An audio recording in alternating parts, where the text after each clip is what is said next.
This is the first in what could be a series of stories dealing with the ongoing financial fiasco. I know I don't look like Jack Cafferty, and I don't sound like Jack Cafferty, but I do hope to mimic Jack's no-holds-barred approach to educating viewers. If you happen to see this, please consider a story on this topic. This is important stuff that the people of America need to understand. Nobel Prize-winning economist Paul Krugman understands what's going on, and he would make an excellent guest for a story.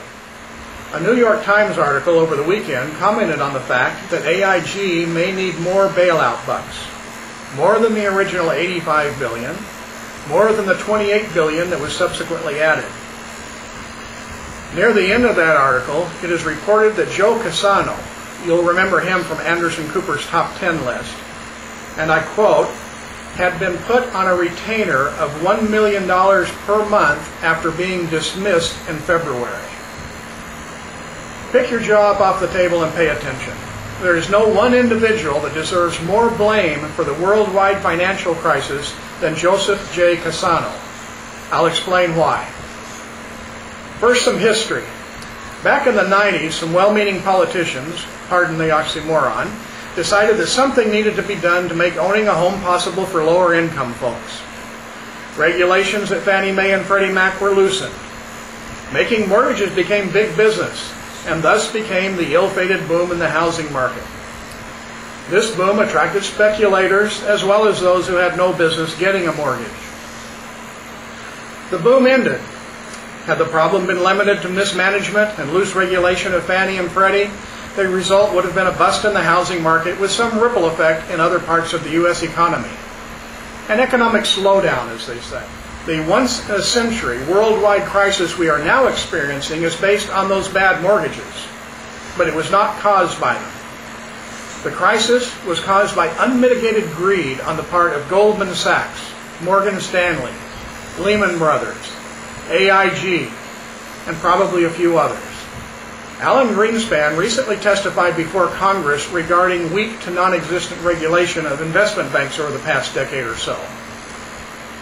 He said that at the time he was convinced that the bankers would regulate themselves in the best interest of their banks. We now know that the bankers acted in the best interest of the bankers. Let the banks be damned. The bankers, driven by compensation packages based on performance, allowed the creation of complex, unregulated derivative products. Foremost among them were collateralized debt obligations, or CDOs, based on the bad mortgages noted above. These products were insanely profitable and insanely easy to sell. They offered fixed income rates well above anything else in the market. Plus, they're built on mortgages implicitly backed by the taxpayers via Fannie and Freddie. The bankers thought, what could go wrong? And who cares, given the tens of millions of dollars I'm getting in bonuses every year? This business created a huge demand for yet more mortgages, which could be sliced and diced into more CDOs. The pressure was put on mortgage lenders and brokers to create more paper, quality not being an issue. Incentives and perks flowed throughout the industry, appealing to the inner greed of all involved. So, where do Joe Cassano and his cohorts fit into this picture? AIG is an insurance company. The idea was hatched to offer low-cost insurance on these CDOs, many of which were purchased by hedge fund managers. This would be especially appealing to hedge fund managers because they're always on the lookout for a way to hedge their bets at a reasonable price. The problem was that regulated insurance products require that funds be kept in reserve to cover the cost of claims. That would severely limit the amount that could be insured and hence the profit. The solution? Circumvent regulations by using an unregulated financial product called a credit default swap. I won't bore you with the details.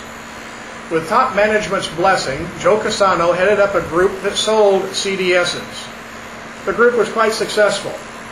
That's why the entire financial world is in crisis today. Buyers of a CDS paid a fraction of a CDO's value, assuming that most people would pay their mortgages. In return, AIG promised that they would get full value, less a deductible, for the CDS should things go south. This is somewhat simplistic and there are variations.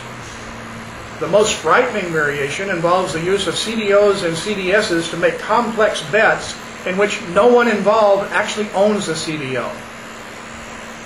AIG received millions in payments in return for accepting billions, if not trillions, in risk. Therein lies the leverage that turned an economic slowdown into a worldwide economic crisis. Now, Joe Cassano became a very wealthy man. AIG booked healthy products for years. These were reported to investors.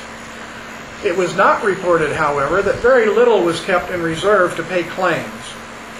You see, Joe the insurance peddler and his company failed to consider the possibility that there would be claims.